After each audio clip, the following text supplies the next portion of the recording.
இல்லை சார், நான் டாக்டர் இல்லை, நான் இங்கே நர்ஸு. ஃபஸ்ட் டைம் வரீங்களா? சரி சரி, இங்கே சேரில் உட்காருங்க, டாக்டர் கொஞ்ச நேரத்தில் வந்துடுவாங்க. தேங்க்யூ.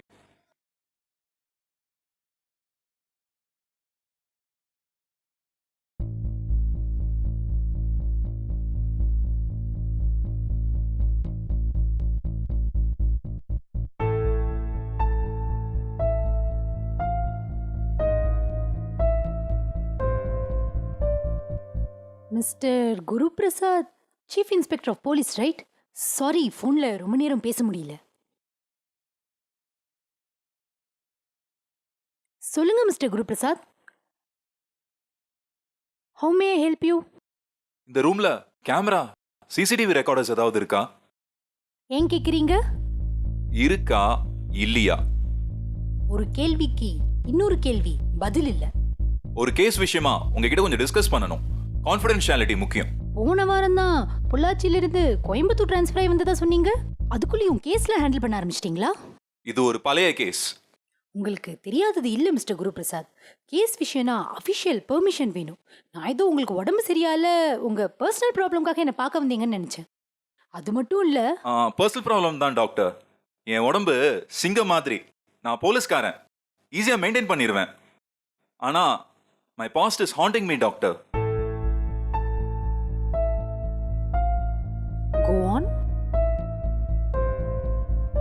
பயப்படாதீங்க. நீங்க பேசுறது எதுவும் இந்த 2 காது 4 செவரை தாண்டி வெளியே போகவே போகாது. I will assure you that.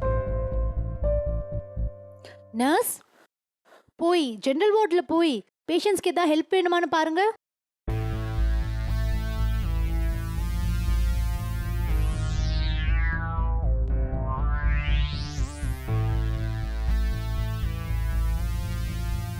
என் கதை ரொம்ப ஆச்சரியமான கதை.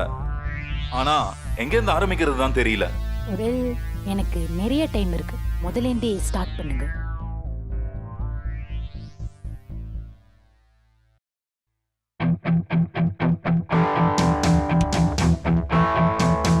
ரெண்டு வருஷத்துக்கு முன்னாடி நான் பொள்ளாச்சியில சீஃப் இன்ஸ்பெக்டரா இருந்தேன். அப்போ ஒரு நாள் எனக்கு ஒரு அன்னோன் நம்பர்ல இருந்து கால் வந்தது. போன்ல ஒரு பொண்ணோட வாய்ஸ். ரேணுகா என்னோட ஸ்கூல்ல படிச்ச பொண்ணு. ரொம்ப அழகா இருப்பான். ஸ்கூல்ல அவ மேல எனக்கு ஒரு பயங்கரமா க்ரஷ் இருந்தது. எனக்கு மட்டும் இல்ல, ஸ்கூல்ல எக்கச்சக்க பசங்களுக்கு ரேணுகா தான் ட்ரீம். ஸ்கூல் முடிஞ்சு நான் காலேஜ் போயிட்டேன். அவ என்ன பண்ணான்னு கூட எனக்கு தெரியாது. ஸ்ட்ரேஞ்ச். ஸ்கூல்ல அவளை ஒரு கண்ணால பார்த்ததோட சரி, ஒரு முறை கூட அவகிட்ட போய் பேசினதில்லை. பட் அவ எதுக்கு எனக்கு கால் பண்ணி மீட் பண்ணணும்னு சொன்னா?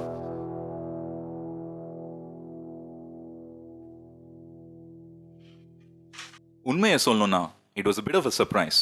உன் ஃபோன் கால் ஒரு 2 செகண்ட் ஆச்சு. என் மூளைக்கு நீ யாரு ஞாபகம் வர. அப்புறம் ஒரு ஸ்பார்க். ஓ, அந்த அழகான பொண்ணு. குரு, இதை எப்படி சொல்கிறதுன்னு எனக்கு தெரியல. நான் ஒரு பெரிய பிரச்சனையில் இருக்கேன்னு ரொம்ப பயமாக இருக்கு. ஏன், என்னாச்சு? ஃபோன்லேயே உன் குரல் ரொம்ப பதட்டமாக இருந்தது. என் ஹஸ்பண்ட். I'm really sorry. உங்களுக்கு கல்யாணம் ஆனதே எனக்கு தெரியாது. இன்ஃபேக்ட் நான் தான் சாரி சொல்லணும். யாரையுமே இன்வைட் பண்ணலை. அவசரமாக போன வருஷம்தான் கல்யாணம் நடந்தது. எனக்கு தலைக்கு மேலே ஃபைனான்ஷியல் கன்ஸ்ட்ரெயின்ஸ். அப்பா வாங்கின எக்கச்சக்கமான கடன். அப்பாவுக்கு போன வருஷம் நடந்த ஆக்சிடெண்ட், ஸ்பாட் டெத். அப்பா போனதுக்கப்புறம் அம்மா ரொம்ப டிப்ரெஸ் ஆயிட்டாங்க. பேசுகிறதையே நிறுத்திட்டாங்க. அதனால தான் கல்யாணத்துக்கு ஒத்துக்கிட்டேன். என் ஹஸ்பண்ட். உன் ஹஸ்பண்ட் பெரிய பணக்காரர். ஆனால் முறை பார்க்கும்போதே அவர்கிட்ட ஏதோ சரியில்லைன்னு பட்டுது. Bad vibes you know. But financial security என் கண்ணை மறைச்சிருச்சு. பணத்துக்காக தான் கல்யாணத்துக்கு ஓகே சொன்னேன். என்ன பிரச்சனை உன் ஹஸ்பண்ட் கிட்ட? ஒரு 2-3 மாதம் ரொம்ப டல்லாக இருந்தார். கல்யாணமான புதுசு. I thought he was getting adjusted. ஆனால் திடீர்னு அவருக்கு அன்கண்ட்ரோலபிள் வலிப்பு வந்தது. பயந்து போய் I took him to the doctor. நிறைய டெஸ்ட் எடுக்க சொன்னாங்க. கிளியராக என்ன ப்ராப்ளம்னு தெரியலன்னு கொஞ்சம் மருந்து கொடுத்து அனுப்பிச்சிட்டாங்க. அப்புறம் என்னாச்சு? 2 வாரம் கழிச்சு மறுபடியும் அவருக்கு வலிப்பு வந்தது. இந்த முறை ரொம்ப வாமிட் பண்ணாரு. பழைய டாக்டர் சரியில்லை, புது டாக்டர் கிட்ட கூட்டிட்டு போன்னு சொன்னாரு. போனோம். சோடியம் பாய்சனிங்னு சொன்னாங்க. சோடியம் பாய்சனிங்கா? அவருக்கு 10 வயசு இருக்கும்போது தாய்லாண்டில் கடலில் ஸ்விம்மிங் பண்ணும்போது லங்ஸில் தண்ணி போய் எஃபெக்ட் ஆயிடுச்சுன்னு சொன்னார். எனக்கு ஒன்றுமே புரியலை. அப்புறமா திடீர்னு ஒரு நாள் வீடு மாறி போகலாம்னு சொன்னார். ஏன்னு கேட்டேன். எல்லார்கிட்ட இருந்தும் தள்ளி இருக்கலாம்னு சொன்னார்.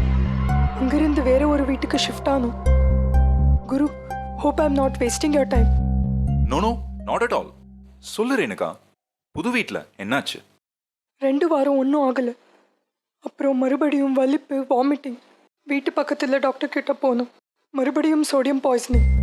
நான் ரொம்ப அழ ஆரம்பிச்சிட்டேன். ரேணுகா, அல்லாம சொல்லு, அப்புறம் என்னாச்சு? நேற்று ராத்திரி 1 மணி இருக்கும். பாத்ரூம் யூஸ் பண்ண தூக்கத்திலிருந்து எழுந்தேன். கிச்சனில் ஏதோ சத்தம் கேட்டது.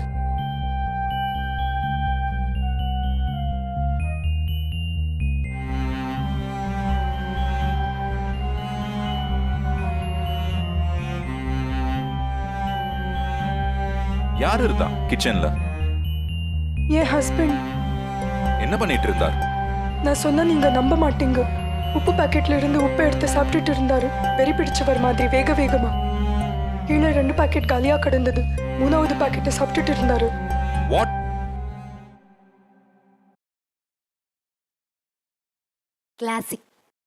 Classic case of factitious personality disorder. என்ன டாக்டர் சொல்றீங்க? ரேணுகாவோட புருஷனுக்கு வந்திருக்கிறது ஒரு மனநோய். இதை factitious personality disorder or Munchausen சிண்ட்ரோம்னு சொல்லுவாங்க. முன்சோசன் அப்படின்னா? இந்த மனநோயால பாதிக்கப்பட்டவங்க மற்றவங்க எல்லாரும் எப்பவும் தன்னையே கவனிக்கணும்னு நினைப்பாங்க. Attention seekers. தன் மேல எல்லாரும் அனுதாபப்படணும்னு துடிப்பாங்க. பேஷண்டா உடம்பு சரியாலாம இருந்தா அவங்க மேல மக்கள் எல்லாரும் அனுதாபமும் அக்கறையும் செலுத்துவாங்கங்கிறதுக்காக கான்ஷியஸா ஒரு பேஷண்டாவே மாற ட்ரை பண்ணுவாங்க. தன்னைத்தானே துன்புறுத்திண்டு இல்லாத வியாதிகளை கூட அவங்க வரவழைச்சுப்பாங்க. ரேணுகாவோட புருஷன் அளவுக்கு அதிகமா உப்பு பேக்கெட் சாப்பிட்டு சால்ட் பாய்சனிங்க தனக்கு தானே வர வச்சுட்டு இருக்காரு. ஏன் ஹாஸ்பிட்டல்ல போய் அட்மிட் ஆகலாங்கிறதுக்காக தான். டாக்டர், என்னால இத நம்பவே முடியல. இந்த நோயால பாதிக்கப்பட்டவங்க அடிக்கடி ஒரு இடத்தை விட்டு இன்னொரு இடத்துக்கு மாறிக்கிட்டே இருப்பாங்க. அப்பதானே புது புது ஹாஸ்பிட்டல்ஸ் போக முடியும். ஒரே இடத்துக்கு மறுபடியும் போனா சந்தேகம் வந்துருமே. ஐ திங்க் ரேணுகாவோட புருஷன் வீடு மாறினதுக்கும் this might be the reason. அப்போ அந்த தாய்லாந்துல ஸ்விம்மிங்ல லங்ஸ் எஃபெக்ட் ஆச்சுன்னு அவர் சொன்னது போய் ஒயிட் லைஸ். அதுக்கும் சால்ட் பாய்சனிங்க்கும் சம்பந்தமே இல்லை. இந்த பேஷண்ட்ஸ் தனக்கு கடந்த காலத்துல ஆச்சரியமான நிறைய சம்பவங்கள் நடந்ததுன்ட்டு இப்படிதான் கட்டுக்கதை கட்டுவாங்க. You know that's another way of seeking attention. But by the way mister Guruprasad, எதுக்கு ரேணுகா இதெல்லாம் உங்ககிட்ட வந்து சொன்னாங்க? பயத்துல மெதுவா கிச்சன்ல இருந்து திரும்பவும் போய் பெட்ல படுத்துக்கிட்டேன். ரொம்ப நேரம் தூக்கம் வரல. அவர்கிட்ட பேச பயமா இருந்தது. கொஞ்ச நேரத்துல அவர் வந்து என் பக்கத்துல படுத்துக்கிட்டார். அவர் தூங்கினது தெரிஞ்சதுக்கு அப்புறம் ஒரு 5 மணிக்கு கண்ணை சொக்கி நானும் அசந்து தூங்கிட்டேன். இன்னைக்கு காலையில என்னாச்சு சொல்லு ரேணுகா. தெரியல குரு, தெரியல. அவர் எழுந்திருக்கவே இல்லை. I think he is. What? Guru, அவர் ஒரு சைக்கோபாத், ஒரு சாடிஸ்டிக் சைக்கோபாத்னு தெரியாம கல்யாணம் பண்ணிக்கிட்டேன். இப்போ அவர் செத்து போயிட்டாருன்னா காசுக்காக கல்யாணம் பண்ணி கொலை பண்ணிட்டேன்னு எல்லாரும் சொல்லுவாங்க. எனக்கு யார்கிட்ட ஹெல்ப் கேட்கறதுன்னு தெரியல. Guru, please help me Guru. I don't deserve this. ஏதாவது பண்ணுங்க ப்ளீஸ். ரேணுகாவோட ஹஸ்பண்ட் நிஜமாவே இறந்துட்டாரா? ஆமா டாக்டர், ஓவர் டோஸ் ஆயிடுச்சுன்னு நினைக்கிறேன். இப்போ ரேணுகா என்ன பண்றாங்க? அன்னைக்கு நீங்க என்ன பண்ணீங்க? ரேணுகாக்கு ஹெல்ப் பண்ணேன் டாக்டர். எலாபரேட்டா ஒரு பிளான் போட்டேன். 2 நாள் முன்னாடியே ரேணுகா ஊரை விட்டு போன மாதிரி ஒரு அலுபை கிரியேட் பண்ணேன். அப்புறம் ரேணுகா வீட்டுக்கு போனேன். அவ ஹஸ்பண்ட் உடம்புல பாய்சன் ஏத்த அவர் கழுத்துல ஒரு இன்ஜெக்ஷன் போட்டேன். போலீஸ் இன்வெஸ்டிகேஷனை க்ளோஸா ஃபாலோ பண்ணேன். அவரு டிப்ரெஷன்ல இருந்தாரு, அதனால சூசைட் பண்ணிட்டாருன்னு கேஸ் டெவலப் ஆச்சு. No cameras, no recordings. மேலே சொல்லுங்க. என் போலீஸ் இன்ஃப்ளூயன்ஸை யூஸ் பண்ணி கொஞ்சம் ஆர்ம் ட்விஸ்டிங் பண்ண, இன்வெஸ்டிகேஷன் பண்ண போலீஸுக்கு லஞ்சம் கொடுத்து கேஸை சூசைட்னு க்ளோஸ் பண்ண வச்சேன். ஏன் அவங்களுக்காக நீங்க இவ்ளோ பண்ணீங்க குரு? உங்களுக்கு ரேணுகாவ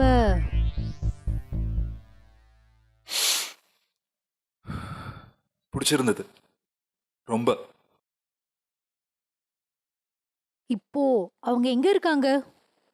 அந்த வீட்ல தனியா இருக்க முடியாதுன்னு ஊரை விட்டு போக போறேன்னு சொன்னான். நான் கேட்டேன் எந்த ஊருக்கு போறேன்னு.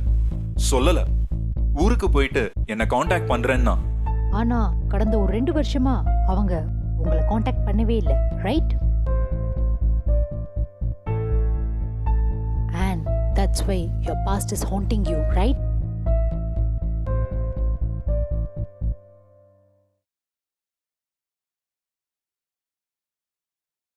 ஆறு மாசம் கழிச்சு ரேணுகா வீடு பக்கத்துல வேற ஒரு கேஸ் விஷயத்துக்காக போக வேண்டியதா இருந்தது. அப்போ எதேச்சியா ஒருத்தனை மீட் பண்ண. அந்தாளா சார்? பாவம் சார், அந்தாள் ஒரு அப்பாவி சார். அந்தாள் சாவறதுக்கு 2 நாள் முன்னாடி அந்தாள் வீட்டு பக்கத்து வீட்டுக்கு நான் எலக்ட்ரிக் வேலை விஷயமா போயிருந்தேன் சார். ஜன்னல் வழியா எதேச்சியா பார்த்தேன் சார் அவங்க வீட்டில். அந்தாள் சேர்ல மயக்கத்தில் படுத்து கிடந்த மாதிரி இருந்துச்சு சார். ஒளிஞ்சிருந்து பார்த்தேன் சார். அந்தாள் வீட்டுக்காரம்மா ஸ்பூனை வச்சு வாயில் ஏதோ ஊத்தின்னு இருந்தாங்க சார். என்ன ஊத்திட்டு இருந்தாங்க? சரியா தெரில சார்.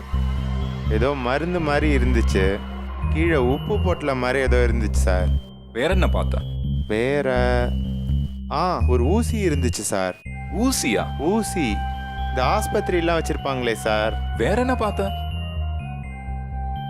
அவ்வளோதான் சார் ஞாபகம் இருக்கு. இதெல்லாம் ஏன் நீ போலீஸ் கிட்ட சொல்லல? நமக்கு எதுக்கு சார் வம்பு? பிள்ளைக்குட்டியை படிக்க வச்சோமா போனோமான்னு இருக்கணும். இதுக்கு மேல யாராவது கேட்டா கண்டிப்பா சொல்றேன் சார். கண்டிப்பா சொல்லாத.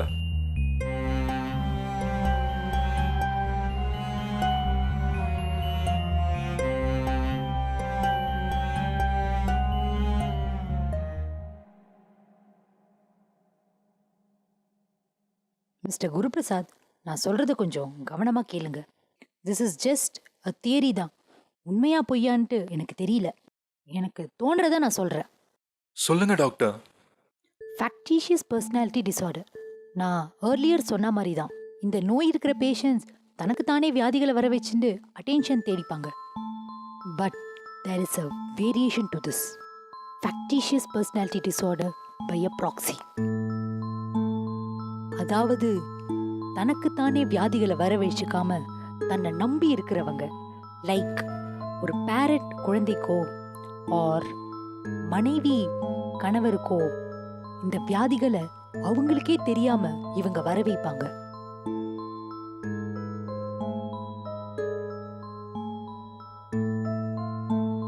ஏன் இப்படி பண்றாங்க?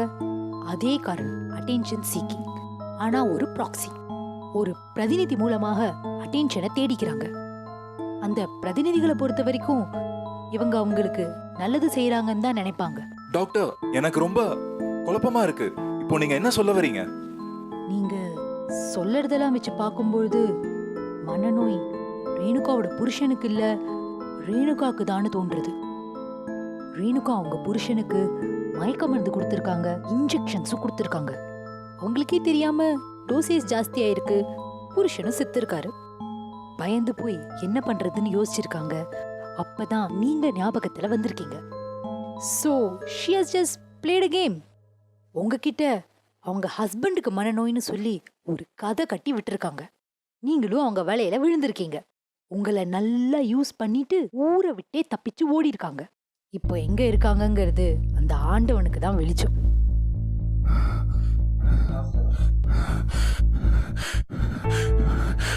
டாக்டர்,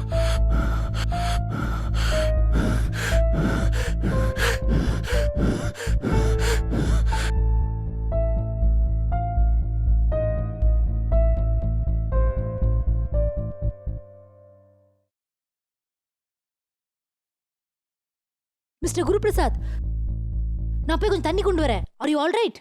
நர்ஸ், நர்ஸ், ஒரு நிமிஷம். Let me get the nurse.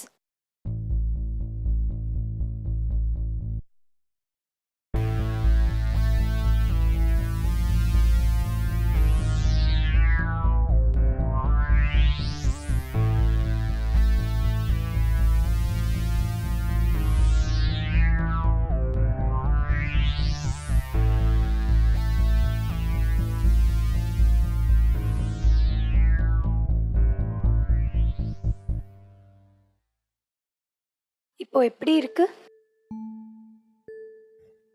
பெட்டரா இருக்க. டாக்டர் இப்போ வந்துடுவாங்க. நீங்கள் இங்கேயே ரெஸ்ட் எடுங்க. நர்ஸ், உள்ள வரும்போதே கேட்கணும்னு நினைச்சேன்.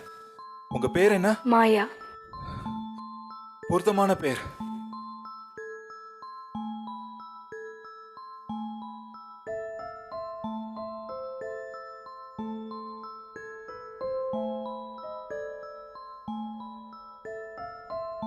இந்த மனநோயால பாதிக்கப்பட்டவங்க மத்தவங்க எல்லாரும் எப்பவும் தன்னையே கவனிக்கணும்னு நினைப்பாங்க.